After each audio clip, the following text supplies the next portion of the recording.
شباب السلام عليكم.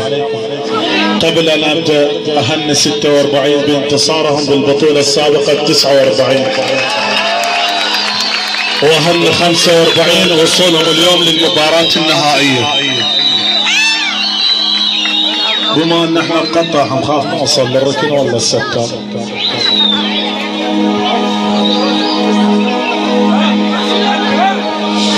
هكذا الحديث هذه الايام، اصرار ما بعد اصرار عند الريال.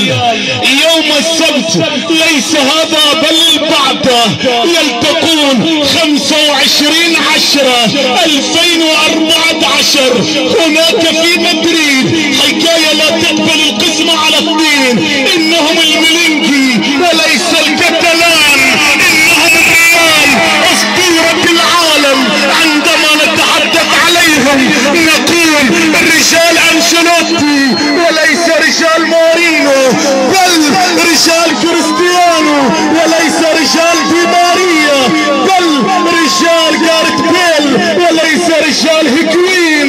هذا الزمن مدريد. عذرا للجميع من يعشق كتالونيا، ليس كرها بكتالونيا، بل لو كان حبي للريال ارهاب فاعتبروني داعش.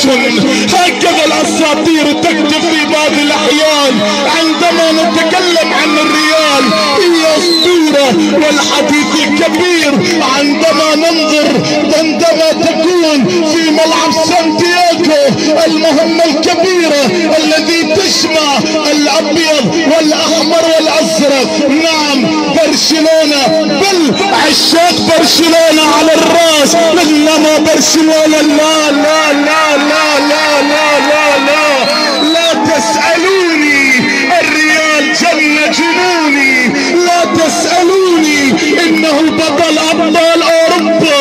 لا تسألوني انه بطل كاس الملك. عندما قال رؤوف جاريث بيل هرب، جاريث بيل هرب، جاريث بيل هرب هرب هرب. يا الهي، هكذا حكاية وهكذا رواية وهكذا إصرار وهكذا قوة. لا تقبل القسم على اثنان. شعارنا الريال، حبنا مدريد. نعم نعم نعم، الريال زعيم العالم. لملاه عندما اتكلم بلغة الريال اكيد ارفع العقل وارفع الراس، وهي كلمة تخرج من القلب للسان. هو تون عندما يمرون هم محبين مدريد اليوم في هذه الحنة يجتمعون الى يوم السبت ينتظرون من اجل ان ينظرون كيف يهزمون كتالونيا.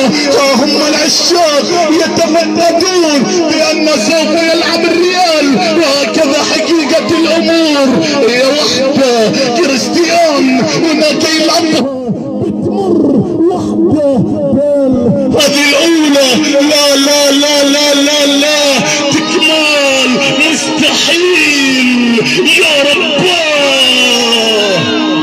يقولون عندنا سواريز ما يعرف بس يعرف. فانا عندي بالبيه اعتقد سوف يكون دكتور لكي يشلع السنون. وهكذا يضع بدال سنونه بقربة الامور ويتحدث عن اسراره. نعم يا احبائي، عشاق مدريد فقط. عذرا للكتالان سوف ابقى مدريدي وعشاق وانصار برشلونة الكل على راسي، اما برشلونة بعيد عن قلبي. شكرا.